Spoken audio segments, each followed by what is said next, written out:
looks like everyone's here. Now, before we begin, why don't we finish where we left off yesterday? There was an important decision to be made, yes? I'll pour everyone a cup of tea.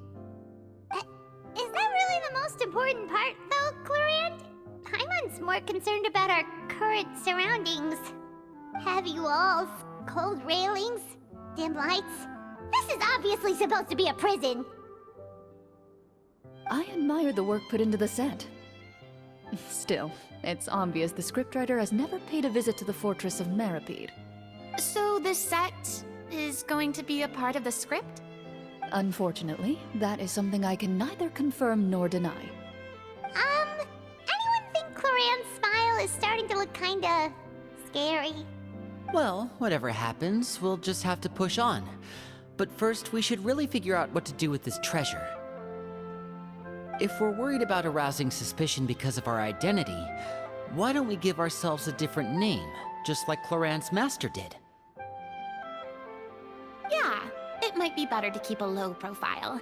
As long as we're helping people, it doesn't matter who we are or what we're called. Staring at me won't get you anywhere. Or did you want some more tea? Oh, Paimon's good. Thanks.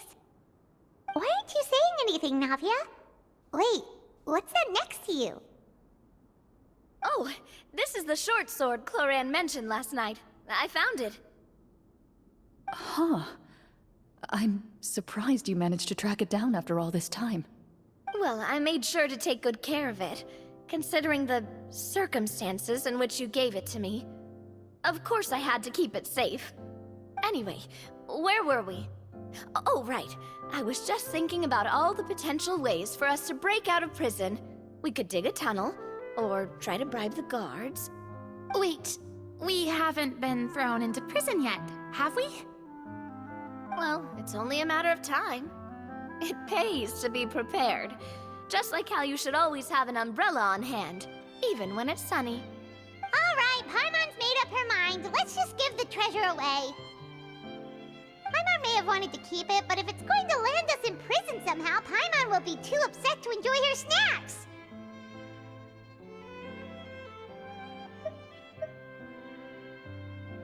So, you've reached an agreement?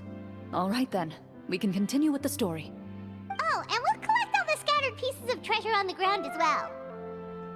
All right. You collect the treasure and make your way back to the capital with your bag of loot in hand.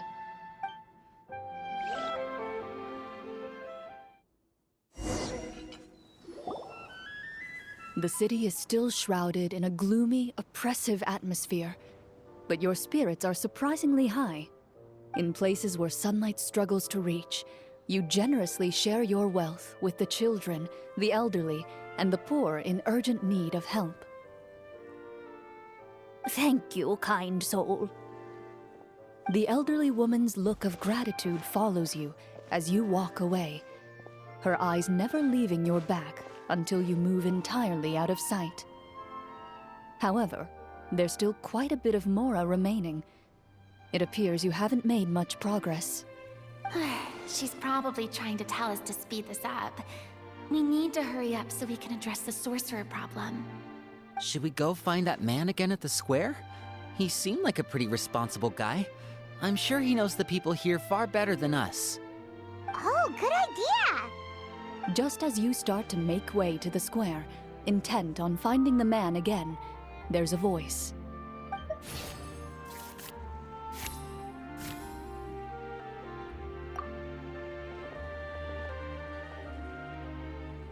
Please wait, distinguished guests. Several strange guards suddenly call out to you. They run forward to meet you and proceed to politely pay their respects. Greetings, gentlemen. Are we being invited for afternoon tea? Surely you jest, my lady. That would not be our place. It is His Excellency the King who requests to meet with you. Please come with us.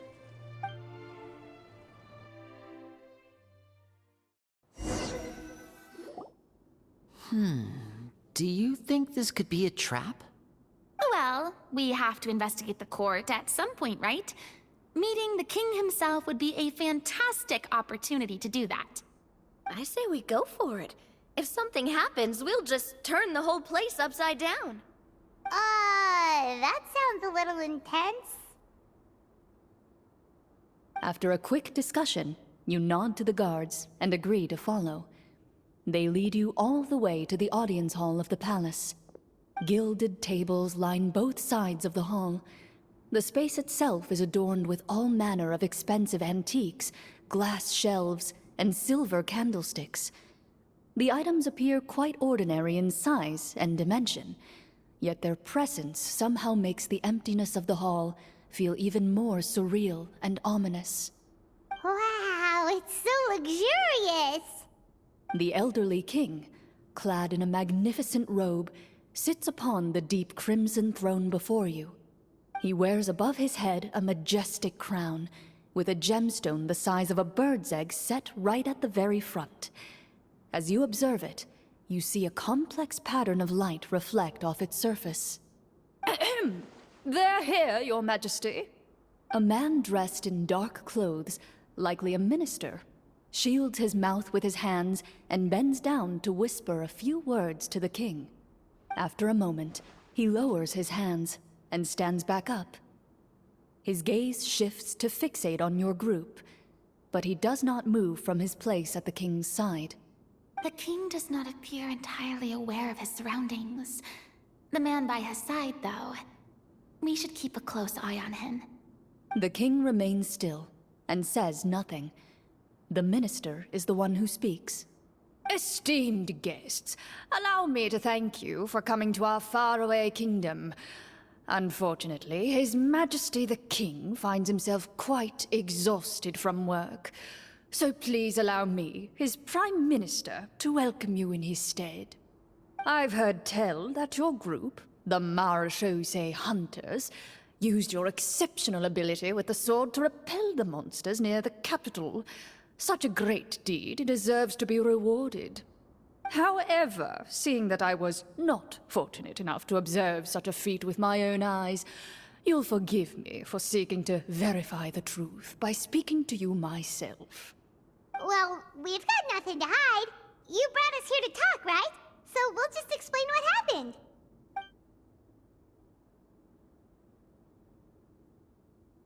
The golem's blades were so powerful, they could cut down trees in a single swipe! It took a lot of effort to defeat them, even for trained swordsmen like us. Well, that was enough details, right? Believe us now? Your account does indeed match those of the survivors. Since you were the ones who defeated the monsters, that must mean you are also in possession of the treasure they stole? Well, we did take the treasure, but... How did he know about the treasure? Then I must ask that you return it at once. It belongs to the kingdom. Wait, but didn't you just say that our great deed deserved a reward? Shouldn't the treasure be considered a part of that? Yes, that was indeed what I said. But you seem to have forgotten a very important distinction. Only that which is freely given by the king can be considered a reward. Taking the rightful wealth of a kingdom without said permission, on the other hand, is a crime. But that's completely unreasonable!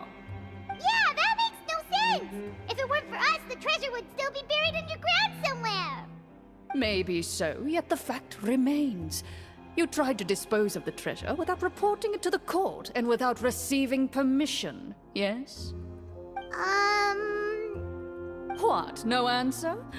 Surely you're not insinuating that you, a group of legendary Marechaussee hunters, sought to take the treasure for yourselves? Well, what about the king? Is he just gonna let this guy talk for him the whole time? Clad in his magnificent robe, the king remains seated, with his hands resting on either side of the throne. His posture is rigid and unmoving. He stares forward with an empty look in his eyes, completely unmoved by the events before him. From the look of things, could the Prime Minister be the evil sorcerer? Or Could both the king and the prime minister have fallen under the evil sorcerer's control? I would like to observe the number of guards stationed in the hall. The guards in the palace appear fully armed, their expressions solemn. Sensing the tense atmosphere in the room, they stand at the ready, each with a hand placed upon the hilt of their sword, as if prepared to draw their weapons and surround you at a moment's notice. Well, there goes my plan to turn the whole place upside down, I guess. It appears we've been visited by nothing more than a group of ill-intentioned imposters. What a pity. Guards, take them away and throw them in the dungeons. Before I decide your fate, however, I must first determine whether you have any accomplices outside the court. Can't we try to slip away? Or maybe start some kind of riot? But if we try to fight the guards right now... Don't worry. At least we figured out who's behind all this. Let's just play it by ear. If you're scared, Paimon, just hold my hand. Thanks, you guys. You allow yourself to be led away by guards surrounding you on both sides. It's only when you begin to feel drops of water falling from the dungeon ceiling and smell the stench of death and decay all around you that you finally realize you've stepped into a completely different world. Stay here, and don't try anything funny. The guards lock the cell door and leave without looking back. Wait, sir! Your voice echoes through the dark hall, but the only response you receive is the sound of water dripping from the ceiling. No! What should we do now? Carve out a new path of fate with our own two hands, of course. I draw my weapon. You reach toward your waist, but find nothing there. You now recall that your weapons were confiscated before the guards locked you in the cell. The bag of treasure along with them.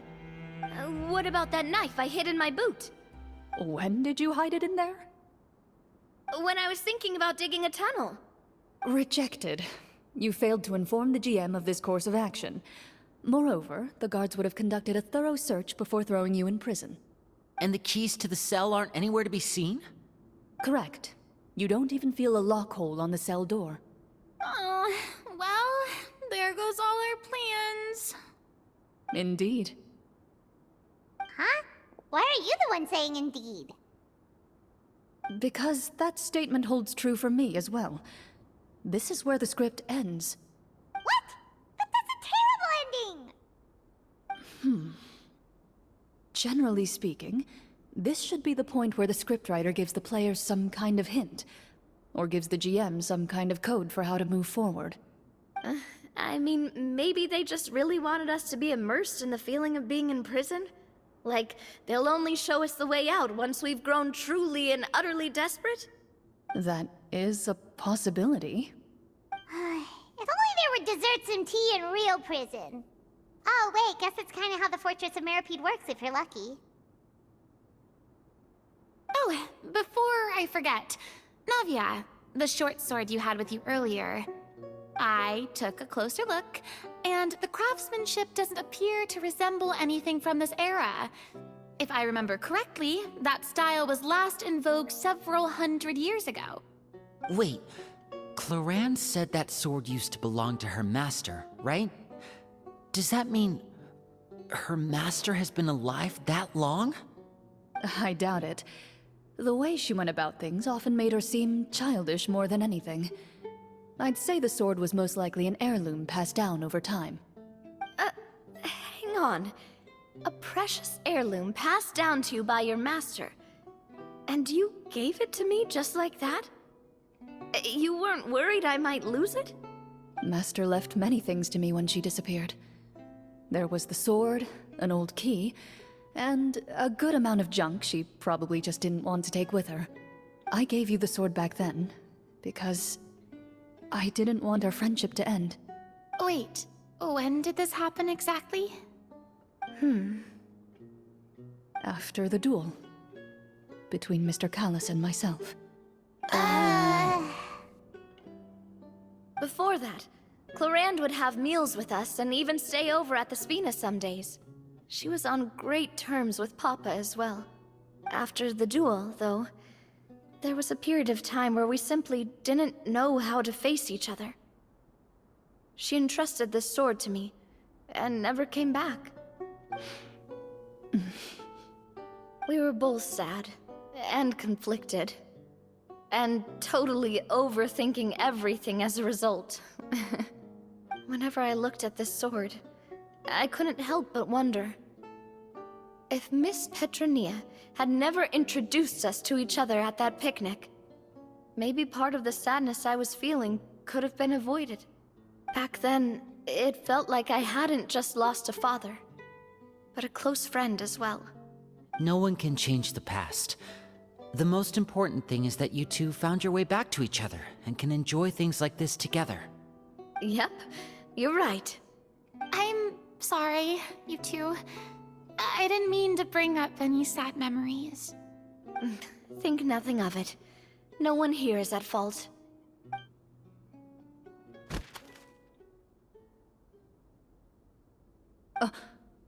Huh?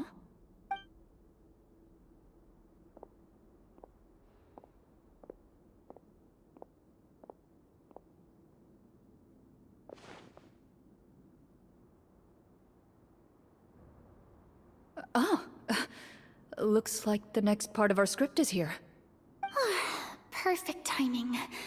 The situation was really starting to get desperate. And not just because of the prison thing.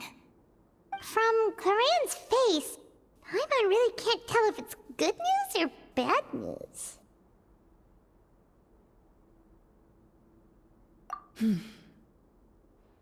Water continues to drip from the ceiling. In this lightless dungeon, you lack a reliable way to tell how much time has passed. Eventually, you get used to the unpleasant odor of straw, mold, and rust, and find yourselves alternating between fits of drowsiness and despair. Suddenly, you hear footsteps outside the door. Heads up, everyone. Someone's coming. Gather close, everyone, and keep your voice down.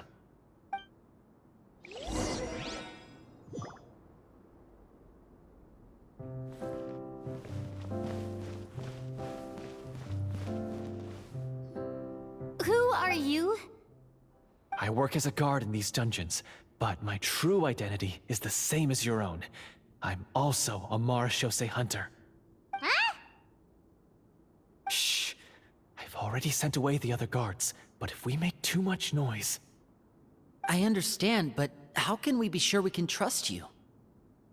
The king has issued a formal decree. In light of the irrefutable proof of your crime, you're to be executed before tomorrow's sunrise. If you want to escape, it has to be now. Executed? We barely did anything! Monsters appearing at the same location as the treasure.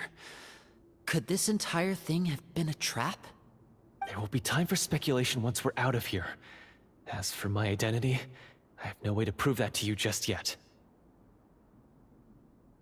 Infiltrating the capital was difficult, and finding a chance to speak with you has taken a lot out of me. I could go on, but I think we can all agree that now is not the time for details.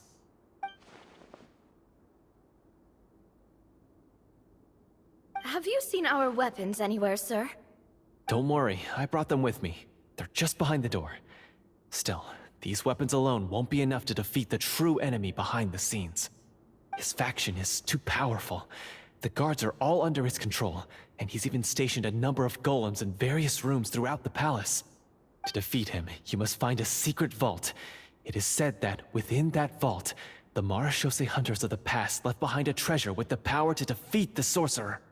You're not coming with us? No, I'll remain in the dungeons to deal with the guards.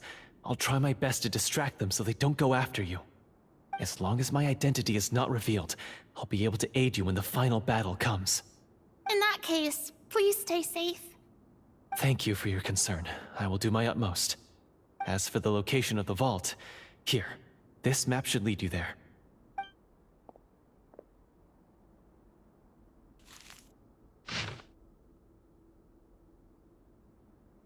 Got it. All right, Once I open the door, remember to stick close and refrain from making any noise. I'll lead you out of here as quickly as possible. You now have the chance to restore the honor and legacy of the Mara Shosei Hunters. So please, get out there and reclaim what's ours. And be sure to exercise caution. With the help of the guard, you successfully escape the dungeons. Your sense of despair and anxiety both seem to fade as you continue your quest.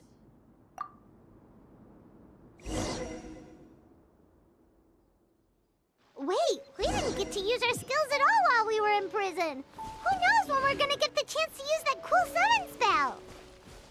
That is a pity, but we can only continue to move forward.